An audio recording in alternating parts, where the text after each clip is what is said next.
भारत लोकतंत्र की जननी है। दुनिया में सबसे पहले लोकतंत्र भारत में स्थापित हुआ था।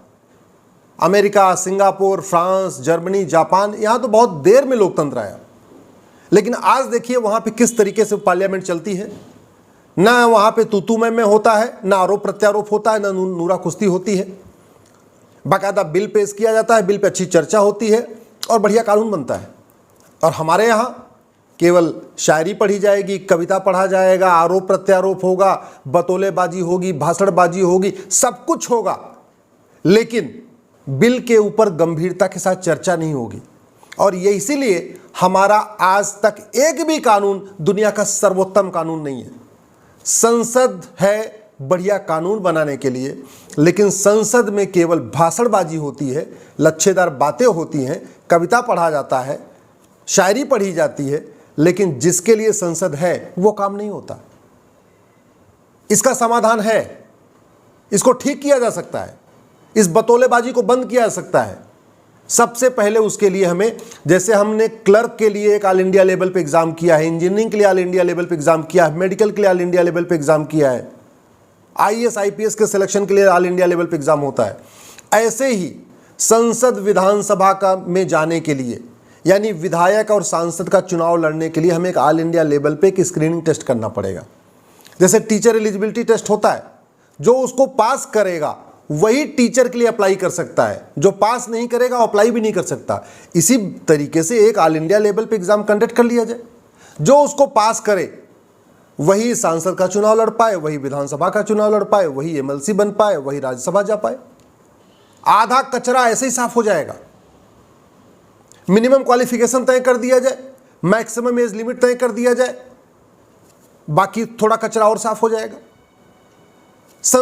प्रॉपर्टी को आधार से लिंक कर दिया जाए, आधा कचरा और भी साफ हो जाएगा।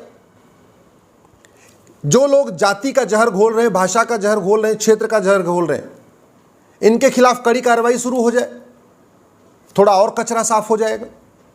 अभी तो कचरे आ रहे हैं ना संसद और विधानसभा में, जो ड्राइवर बनने के लायक नहीं है, चपरासी बनने के लायक नहीं, होमगार्ड बनने के लायक नहीं, वो पैसे के दम पे पहले तो माफियागिरी करते हैं, जमीन घोटाला करेंगे, खनन घोटाला करेंगे, दवा का घोटाला करेंगे, शराब का ठेका लेंगे, सब नकली पेट्रोल बेचेंगे, सारा काम धाम करके करेंगे। उसके बाद पॉलिटिकल पार्टियों का टिकट खरीद लेंगे, उसके बाद शराब बांटेंगे, पैसा बांटेंगे और फिर जीत जाएंगे। जीतने के बाद अपना सारा काला धन उसमें सफेद कर लेते।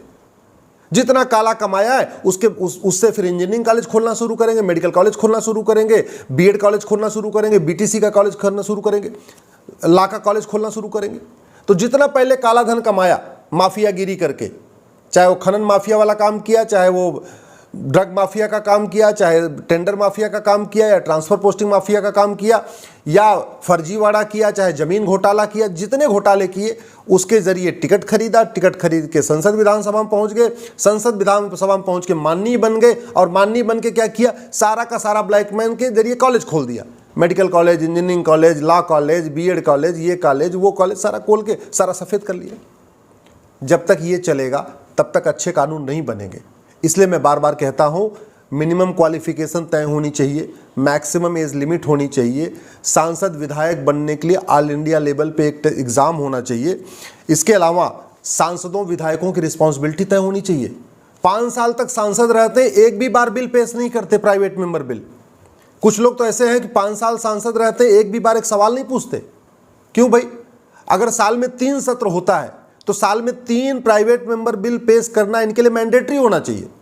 साल में 3 सत्र होता है तो कम से कम 3 बार सवाल पूछना मैंडेटरी होना चाहिए।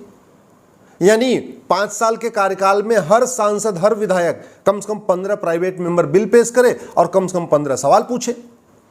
इसीलिए तो उनको पैसा मिलता है। आखिर सांसदों को वेतन भत्ता, गाड़ी बंगला, air ticket, rail ticket, security, बड़े बड़े बंगले किस लिए मिलते? किस लिए? ये तू में आरोप प्रत्यारोप करने के लिए थोड़ी मिलता है, नूरा कुश्ती करने के लिए थोड़ी मिलता है, कविता पाठ करने के लिए थोड़ी मिलता है, फीता काटने के लिए थोड़ी मिलता है। इनका मुख्य काम है कानून बनाना, और कानून नहीं, घटिया कानून नहीं, अच्छा कानून बनाना।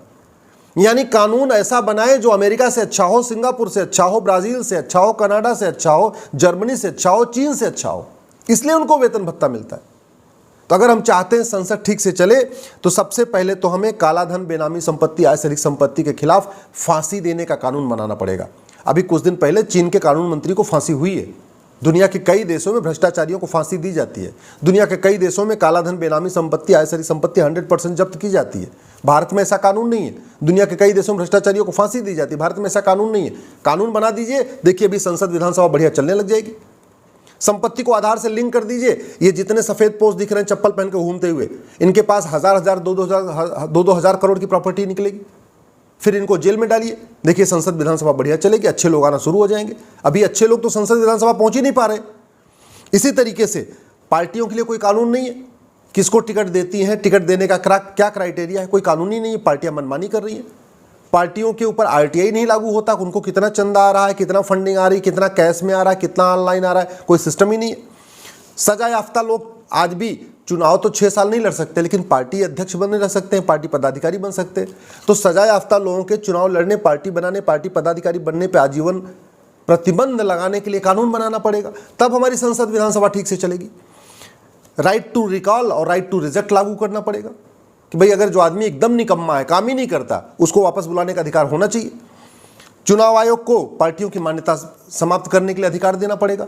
अभी कोई पॉलिटिकल पार्टी कितना भी वायलेशन कर ले, चुनाव आयोग के नोटिस भेज सकता है, पार्टियों की मान्यता नहीं रद्द कर सकता। पावर ही नहीं उसके पास, कानून ही नहीं ऐसा कोई। कैश लेन देन पे कोई रोक नहीं है।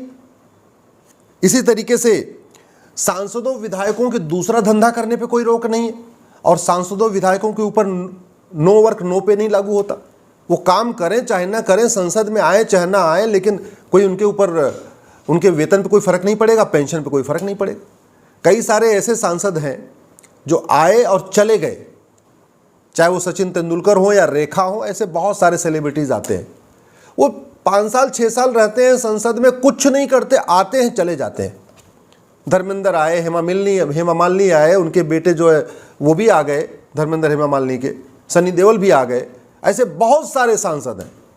पहले बॉलीवुड में डांस वांस किया करते थे, वहाँ पे हीरोगिरी किया करते थे, संसद में आ गए, बस फोटो खिंचवा रहे हैं, बस आ रहे फोटो खिंचवा रहा है। न कभी प्राइवेट मेंबर बिल पेश करते हैं, न क्वेश्चन आवर में अच्छे सवाल पूछते हैं, न 0 आवर में अच्छे सवाल पूछते हैं।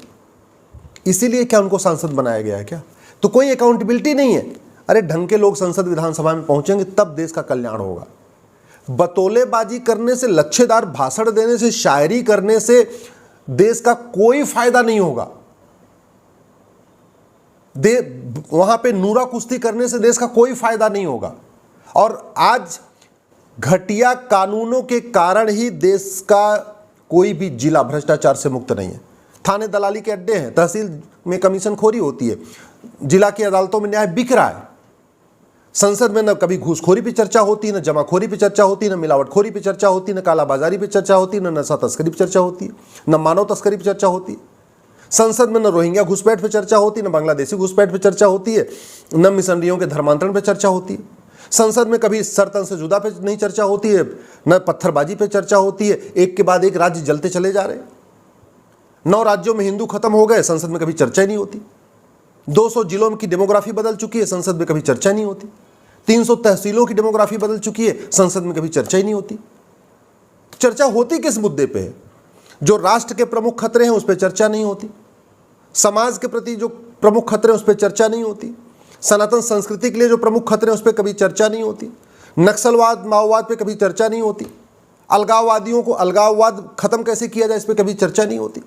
पूरे देश में ड्रग माफियाओं ने अपना नेटवर्क फैला दिया है, उस पर कभी चर्चा ही नहीं होती। सिंगापुर में एक आदमी के पास 900 ग्राम गांजा मिला, उनके पास कानून था, उन्होंने फांसी दे दिया। हमारे पास फांसी देने का कानून ही नहीं है, और फांसी देने के लिए कभी कोई डिमांड भी नहीं होती। तो जो हमारे संस्कृति के लिए खतरा है, हमारे समाज के लिए खतरा है, हमारे राष्ट्र के लिए खतरा है, उस पर संसद में कोई चर्चा नहीं होती। बस केवल ये होगा, तू चोर मैं सिपाही, तू चोर है मैं अच्छा हूं, तू ये है तू वो है, मतलब बतौलेबाजी, गांधीवाद की बतौलेबाजी, अंबेडकरवाद की बतौलेबाजी, समाजवाद की बतौलेबाजी, सारी बातों पे होगी, लेकिन जिससे आम जनता को लाभ हो। पुलिस रिफॉर्म पे चर्चा नहीं होगी, जुडिशियल रिफॉर्म पे चर्चा नहीं होगी, इलेक्शन रिफॉर्म पे चर्चा नहीं होगी, टैक्स रिफॉर्म पे चर्चा नहीं होगी, लेबर रिफॉर्म पे चर्चा नहीं होगी, एडमिनिस्ट्रेटिव रिफॉर्म पे चर्चा नहीं होगी, 5 करोड़ मुकदमे डिस्ट्रिक्ट कोर्ट हाई कोर्ट में पेंडिंग, उस पर चर्चा नहीं होगी, 5 करोड़ मुकदमे सीओ एसओसी डीडीसी के यहाँ पेंडिंग, उस पर कोई भी चर्चा नहीं होगी। मेरी बात अगर ठीक लगे ये वीडियो अपने सांसदों के पास जरूर भेजिए।